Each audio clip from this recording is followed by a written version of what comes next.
What's up, guys? This is Metapots, and if you clicked on this video, you're wondering if Star Wars: The Republic is worth playing in the year 2020.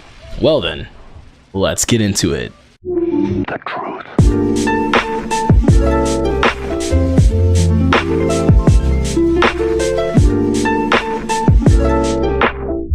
So, for the main reason in this game, why it's so amazing, it's the freaking story. The story really drives you in and just prepares you for so much stuff. So as you get cutscenes, you get voice cutscenes, and it's just great. Like right here, we're having a cutscene with Darth Malgus. You know, that's the homie right there. It's my friend. But no, basically in this game, if you're looking for something for story, then you're gonna get it here. There's tons and tons an hour of story with voice acting and all that great stuff. And free-to-play players can also witness all the character class stories, which every class has their own unique story all the way up to 60.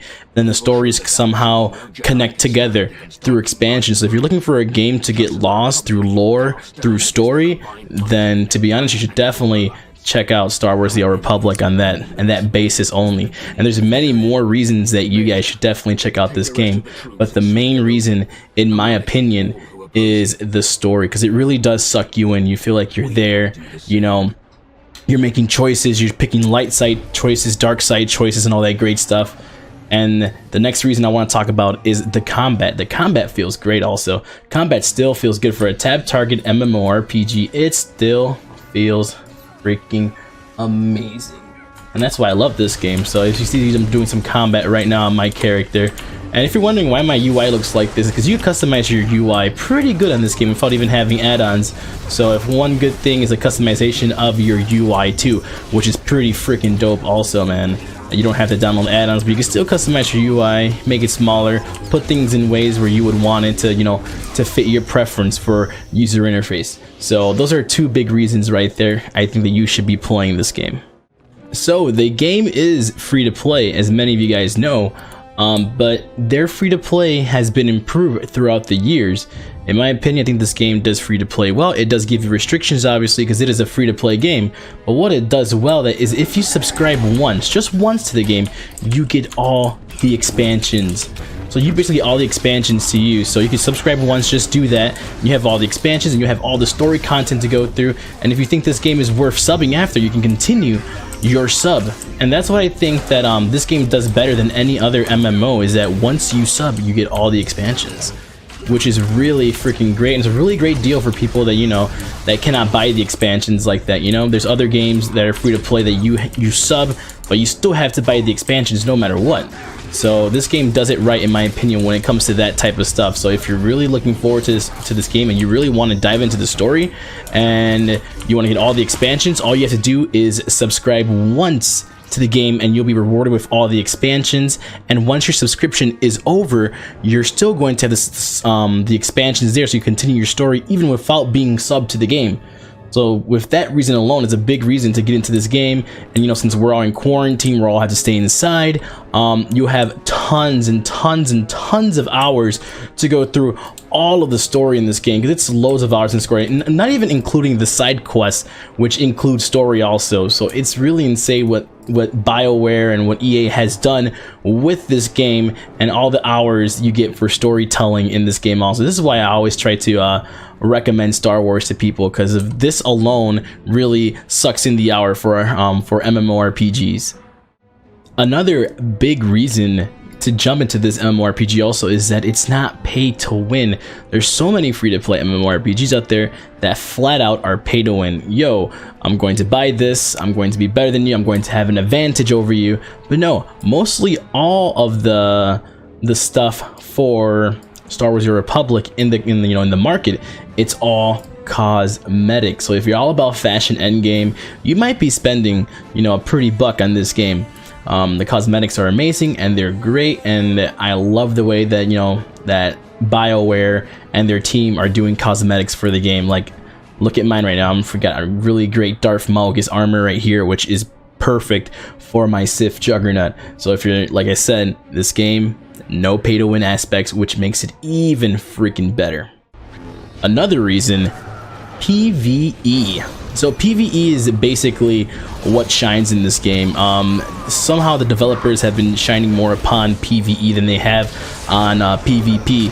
So if PvE, you have story included dungeons, well, flashpoints I should say. So basically you're in a flashpoint, you're with your group, and your group can make choices, also light side, dark side choices, and it also includes a story, which is really cool in my opinion, that you're going through these with your party, you're going through these great stories together, and you guys are able to make choices together, like, oh, should we kill off this guy or should we save him? So depending on who has the highest roll on that decision, the person either gets saved or they get killed, which, you know, leads up to some hilarious moments if you're in a party with your friends, like, why the heck did you kill him? Well, I'm sorry, man, I'm dark side, you know. But yeah, the PvE is great, the raids are amazing. I'm actually really happy that this game focuses more on PvE than it does PvP, because I really have not PvP'd in this game, so I can't really talk to you guys about PvP. But from what I've seen, it gets toxic, but you know, PvP is always going to be toxic no matter what. I heard like the ranked war zones are toxic, but if you're playing casual PvP, you should be fine with your group of friends. So don't worry about that. But like I said, I can't really talk to you guys about the aspect on PvP for this, but PvE, this game has it all, and it's great, and they do it well. This game really adds a lot of game modes too. So you have your PvP, you have your PvE, but it doesn't stop there. You have your starfighters, you have the on-rail ones where you're on rail like Star Fox, and you also have one where you're actually controlling your ship and going against other people, and there's domination, and there's a lot more stuff. It's just insane that this game gives you a lot of options to play. So you could play either PvE, PvP on your character, you know, going through flashpoints, or you can get on your starfighter, your ship, and you're able to freaking do on rails like Star Fox, or you can just go ahead and go play some domination or team deathmatch and actually control a ship and destroy your enemies with your missiles and all that stuff, which is really freaking cool. That, like I said, this game gives you a lot of options to play, as you're not always going to be stuck all on the ground. I'm always going to be doing PvE. No, you're always going to have different options to do so. So that's another really great reason. And the last reason, to be honest, is the community. I play on Starforge, and normally on this server, everybody is nice. You get help and all that good stuff. I don't know why, but when I end up playing an MMO, I always end up on a great, helpful server and community. There's many guilds out here that will help you out and help you learn the game. Like my guild, we're called the Asgardians. So if you're looking for a guild on Starforge, you can definitely hit me up. We are definitely growing. We're doing great. So if you guys need a guild, hit us up. A shameless plug-in right there for my guild. But no, the community is great in this game, and if you're coming in brand new and you're asking questions, they will help you. They'll let you know where stuff is. They'll let you know about your class. And like I said, join a guild. The way you're going to enjoy this MMORPG is if you join a guild and you play with other people. Yes, you can play this game solo and you can enjoy all the story content, but once you're done with all the story content, you want to do the flashpoints, you want to get into raids, you want to do other stuff that requires a group. So I advise you guys to join a guild to extend your enjoyment with Star Wars: The Old Republic.